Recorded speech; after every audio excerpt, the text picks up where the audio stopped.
Okay, hi everyone, good afternoon. My name is Graham McAllister. I run player research in Brighton and Montreal. And what we do is try and help you see your game from the player's perspective. So essentially we're the guys that marks the designer's homework. So you've designed a game, that's great, good for you. Did you do a good job? Now this is the developer track, developer toolkit track. When most people think of toolkits, you think of software, but that's not the case for this talk. What I'm going to try and do is reprogram your brain, essentially. So how can you think differently about your game and how you make it? And you heard before the previous chap saying that it's important to know your own game. But I'm going to try and do the opposite, which is how would you see your game from the player's perspective? Because that may be the very thing that you need to make the best game possible. And we'll see some stuff from that. So there's a podcast you may or may not know of called Tribe of Mentors from Tim Ferriss. And what he does is interview some of the world's most successful people from a very wide range of disciplines, including science and arts and CEOs and billionaires. And what he tries to understand is what makes them do what they do. How did they get to be so great anyway? Does anybody know how to make a great designer? Well, we'll get to that. So that's what he's interested in. How do the best people become the best at what they do? And he asks the same 11 questions to each of these people. And one of those questions is, what message would you put on a billboard that you would want everyone to see? Another way of thinking about this is, what quotes do you live by? What guides your life? What helps you make the best decisions possible? And the guy he interviewed this week, if you download it or read the book, is Adam Robinson, who is basically a world chess champion, a pioneer in AI thinking. He's now a financial guru. Basically, what he's interested in is how do you change people's thinking for the better. And you've probably seen quotes similar to this, but this one's a little bit different. It just modifies a small amount. But again, small things is what I'm interested in. And you should be too. So if you're not getting the result you want, you may want to change what you're doing, or change what you're doing. And there are similar quotes to this, such as the definition of insanity, which you've all heard and things like that. But he modified it a little bit to add this bit, because it contains an action. Change what you're doing. He tells you how to solve the problem. If your game is not the top of the iOS or Google Play charts, if you're not the top of the Steam charts, if your Metacritic is not 100% or close, if you're not getting, I don't know, I think the top game you work on has got 5 billion downloads. So if you're not getting 5 billion downloads, why not? Why not? Why are you not getting the results you want? There's a reason for that. So the important thing here is you've got to take action. But there's a problem with taking action. So change what you're doing sounds like a really simple thing. Hello. I shouldn't say hello to people in the audience when I'm talking in real life. Anyway, so you have to change what you're doing. But the problem with change is that, well, which direction? And what most people do when they're not getting the results they want is they just try harder. So trying harder is probably the thing that you don't need. It leads to burnout and it leads to more mistakes, because that's what you were doing in the first place. So how do you actually change yourself? Isn't it the most difficult thing if you don't know? Are you going to enter just more risk? Maybe you're having some success and you'll have no success if you change. Oh my God, what do I do? Well, so many possibilities. And in fact, the very thing you may need to do is to go backwards, which sounds insane. But maybe that solves your problem. But how do you know this? So this is a clip from, or a slide from Bungie. And this is a clip that the user researcher, the UX researcher within Bungie, showed at a GDC talk. And what he was talking about is, well, how do we measure change in the game industry? And the people who measure change in the game industry is what we do, the user researchers. Their job is to say, okay, you've made something, how good did you make it? It's the job of the UX research department to say, let's measure the change. Let's measure the experience. Let's measure the things that you're making. So John Hobson, the guy who presented this, it's his job within Bungie to figure out the changes we're making, the decisions we're making, are they good changes? So this is the development plan for Halo 2 when they did it. And along the bottom, if you can see it, this is the months away from release. So release here, and 4 years, 47 months to start a development. So for Halo 2, they did a bunch of tests about 17 months out, a year and a half before release. And then they got a bit more active about 8 months or so before release. Good for them. That's a pretty good start, right? We did a little bit 18 months before release, and we ramped up our measuring activity, our user research activity, before launch to make sure it was going in the right direction. Halo 2 did pretty well. I think most people would agree. Good job all around. What did they learn? Well, for Halo 3, they said, well, that worked pretty well, but we made some mistakes. In fact, this time, we're going to start a little bit further back. 2 years before release, 23 months, we're going to start this measuring business, getting players in and seeing what they're doing. And in fact, we're going to do a lot more measuring this time, a lot more understanding of the player. We're not going to make as many mistakes. And then, of course, I'll skip forward. What about Destiny? Well, Destiny was a whole different league entirely. For Destiny, what we have now is more risk. I'm not going into the whole story between the studios and how they changed. I'm sure you all know it. But if you're going to take more risk and be more creative, guess what? You have to measure more, not less. So if we're going to bet the farm, as it were, on making a new game, we better be pretty sure we're making good design decisions. And how do we know that? Well, we'll come to that. But you can see their activities start now, day one, 4 years out. And the amount of activities is vastly increased. Vastly increased. And it covers everything. At the beginning, you'll see things that Bungie did, if you Google it, on concept art. They were holding up bits of paintings and saying, how does this character move? What does that weapon do? Are they fast? Are they slow?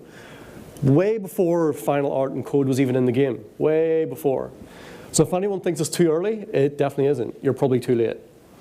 Because they're starting day one. And they made $1 billion game, so it worked pretty well. So it wasn't by chance. It was consistent, structured measuring all the way throughout. And whatever these guys do next, the plan will be just as rigorous.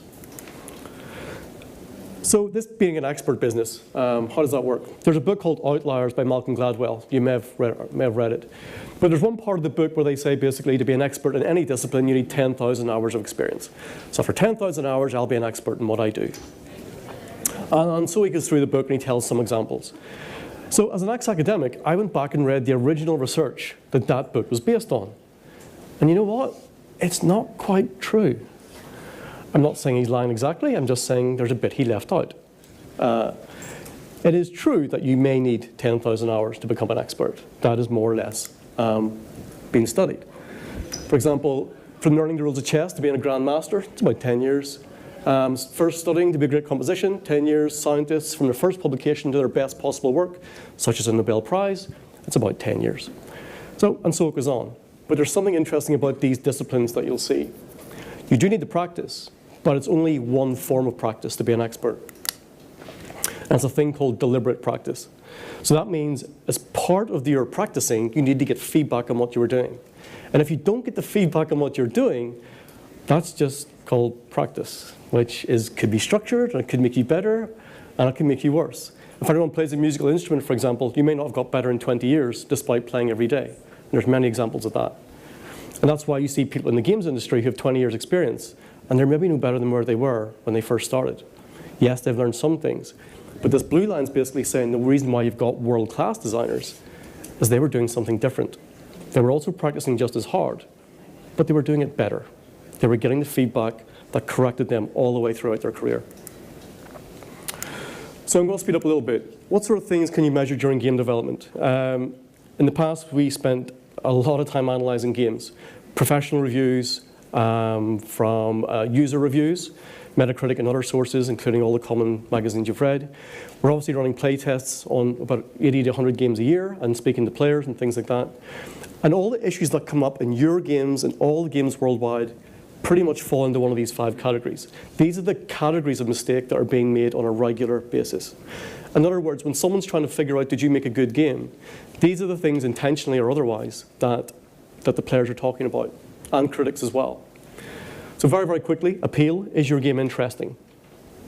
If you describe your game in one sentence, is it even interesting? Why is your game different than anyone else's? Why would someone download it? Why should they pay attention? Learnability. Did you teach the player well? Do they know the rules of your game? Usability. Can they do what you want them to do? Player experience. Is the game interesting, enjoyable? Is there depth? Why would they want to come back? And finally, for the free-to-play guys, well, it's more complicated than that these days, but monetization. Would someone pay you for what you made? Now, in terms of how you measure that, these are the things that we're doing for each of those levels. And by the way, Bungie, they're doing the same things too. So this measuring business, it happens at every single stage of development, from appeal all the way throughout development, long before you've got code, long before you've got art. It is not a coincidence that the games at the top of the charts are at the top. Yes, they may have luck, they may have bigger marketing, but pretty much these sorts of things is what they're paying attention to, so that when the player gets that game, they're staying, and they're not confused, and they want to give you money because they understand the benefits. But the thing is, most of these methods that ourselves or Bungie or other companies are using involve the user, hence the U in user experience. By the way, if you're not involving users in user experience, you're not actually doing user experience, just to let you know. Get that question a lot. The U means a human, and if you're not bringing the humans in to study them in a structured way, that's called making stuff up. And that's fine, but you have to measure it. That's what the humans are for. So this is what today's talk's about, saying, we know this is how you make great games. You involve these humans in a structured way, use different methods at different times that give you a triangulation of methods to understand exactly how your game will perform when it's released. And hopefully these issues aren't present. And that's all complete common sense. But what I'm talking about today is, what happens if you don't have access to these people? What if you say, that's great, I can't do it for whatever reason, or I won't do it? That's fine, that's up to you. But what can you do to change your thinking? That's what I'm trying to talk about today in like 15 minutes to change your brain. It's a lofty goal, I understand. But what can you do to think like this without actually doing this? So let's have a quick run through, because I think I'm running out of time. But what I want you to bear in mind is these 5 layers. The issues and errors in your game, these layers are critical. These are the groups that come up time and time again in every game of every genre, of every platform. There's no exceptions. And your game will have issues today in these layers. I promise you, they all have them, even the top games in the world. So let's talk about appeal. I'm going to read these out, but bear in mind, this is your homework. There's no answers to these. I'm asking you to ask these to yourself. I'm asking you, if you're the designer or the programmer, to catch these issues earlier in development. I want you to print these out pretty much and put them in front of you and ask yourself them while you're making design decisions. Because if you start to think like the player, maybe you'll catch these issues earlier in development. Maybe, I don't know. That's why humans are there, to verify it. But again, this is in substitute of the best possible. So ask everyone on your team to describe the game in one sentence. Do they all agree? Probably not. Some companies do. They're awesome. But this is important because if you're making design decisions, you would like to think you're making a decision in the same direction. And if you're not, well, there's a problem right away. Does the uniqueness of your game shine through? In other words, that one-line description of your game, is everyone talking about the unique feature? They should be, right? Because that's back to the appeal layer. So you're interested in this game because it's different. Ella, how long have I got left, by the way? I don't want to... 10 minutes. Wonderful, thank you. Who is your game for?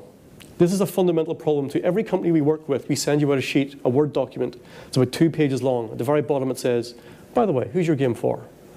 And you'd be amazed at the answers, which I cannot tell you. But you get the idea, right? It's a very confusing thing. But it's also very important, because if you're making a design decision, design by its very nature as a discipline is for someone. You're designing for a human. So if you don't know who that is, how on earth have you just made a design decision if you didn't know who it was for? You're not practicing design anymore. You're making stuff up. And that's fine if it's a hobby, but most of us are in a business. You want someone to enjoy and pay you for that thing that you've made. So who's your game for? And I don't mean age, and I definitely don't mean gender. I'm talking about who are they? Why do they play these sorts of games? Tell me in detail. What brands are they playing? What platforms are they on? How long? Why did they pick it up? Do you know these things? If you don't, you really should. Your competitors may do. So it'd be interesting to see how specific you can be about who you think your game is for. What might put potential players off from playing your game? Be honest. Again, you don't have to answer now. It's your homework. It's good. Are you okay with that? Yeah, players may really dislike this thing. What you're trying to identify is the risk. It's too similar to Game X. It's too different from Game X.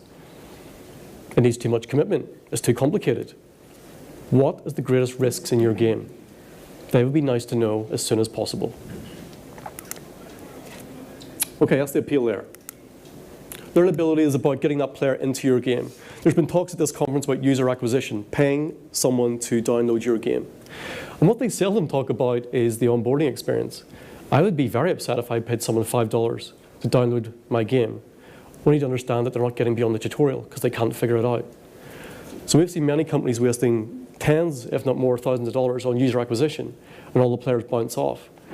It's not because they don't like it, it's because they can't figure it out. So your user acquisition budget, you really need to make sure that the onboarding process is really, really smooth. Otherwise, don't pour a penny into UA, because you're paying for people to bounce off. Anyway, that's another talk for another time. What game knowledge have you assumed? In other words, we're all gamers, I assume. We're all playing games. We're all used to the language, the genre expectations, the control layouts for that game. Have you assumed that? What if the player downloading it does not know that? What would happen? How do you reinforce the essentials of your game? In psychology, this is called schedules of reinforcement. How have you reinforced these principles to teach someone? Did you tell them once and say, good luck, see you later? Did you reinforce it? Did you use different methods at different times? Did you introduce it within context? Many people don't do any of these things. And then they wonder, why can't they figure it out? I told them. Yeah, you did the least amount possible to tell them. And then they left. Are you really so surprised? What happens if the player doesn't understand your mechanics? List them in terms of the most important to least important, and then ask that question. If that player does not understand that mechanic, what is likely to happen? And what am I doing about it?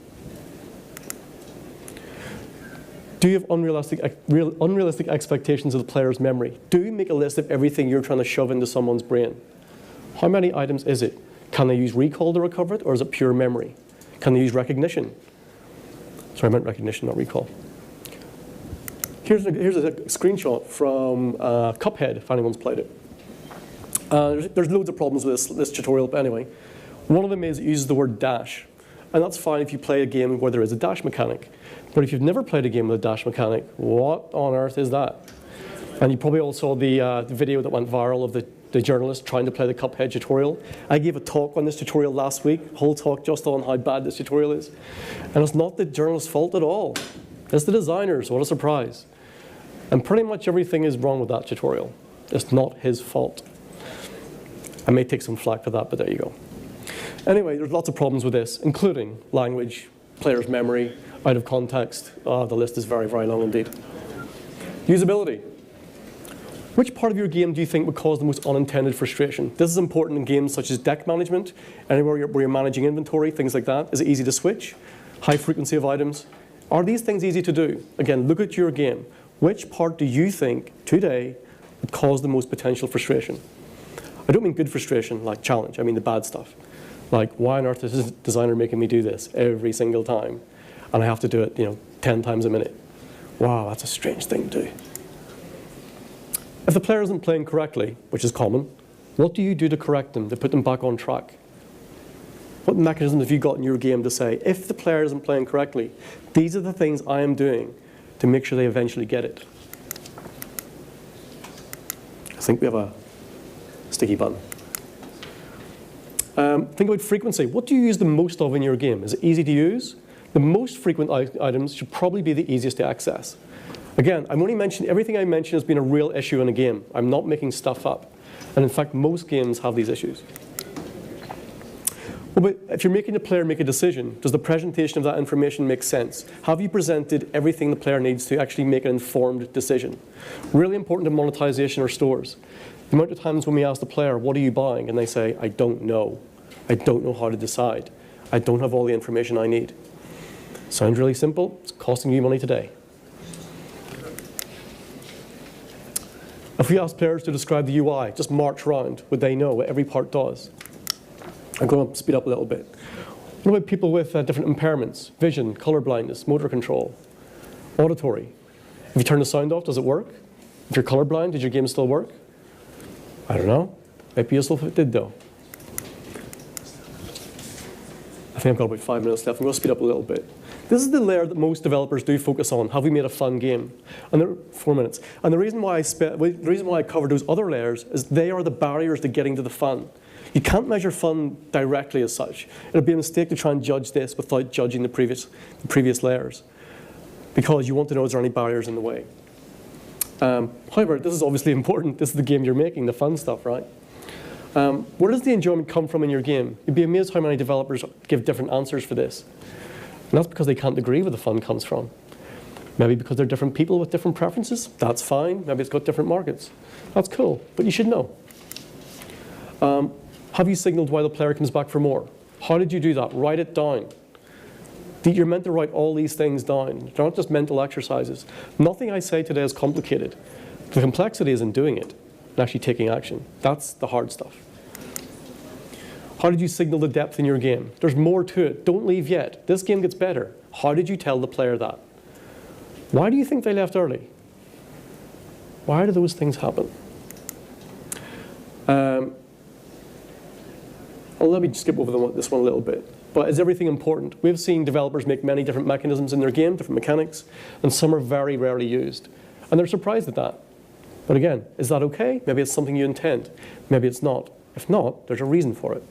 But you should have a breakdown on, we think the player will do these things with this frequency. Okay, at the very end, monetization. This one may sound crazy, but this happens on a lot of games that we work on. Does the player even know that there's a store to buy anything? And maybe you're laughing like, oh, come on, nobody would make that mistake. Yeah, they do. And they're some of the biggest players. We've asked players, how does this company make money? And they say, we don't know. On the front page of that game is a store.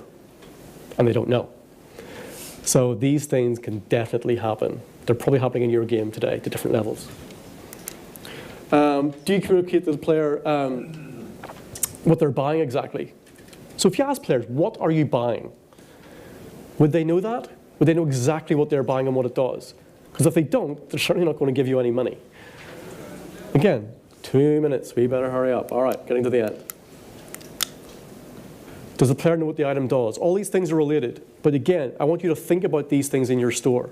This is the stuff that will help you keep the lights on. And by the way, you're trying to give joy to the player. It's not just about money. These things should be giving a better experience to the player.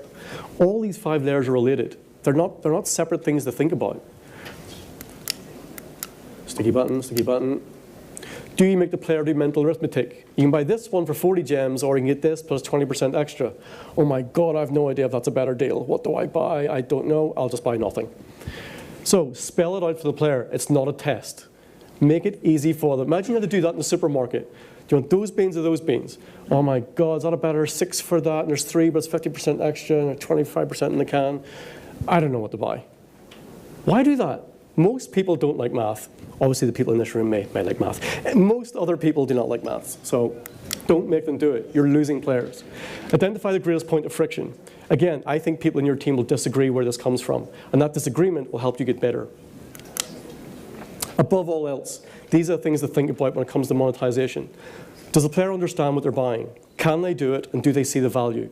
So that last sentence, if the player can't answer those questions, you've just lost a ton of cash and engagement and everything else. So if I'm going to boil it down, that last sentence is absolutely critical. Okay, last slide before Ella shouts at me.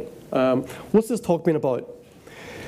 It's basically saying most companies have a really structured user research process, but if you don't have access to it, I've tried to outline the major problems in all games are in these 5 layers.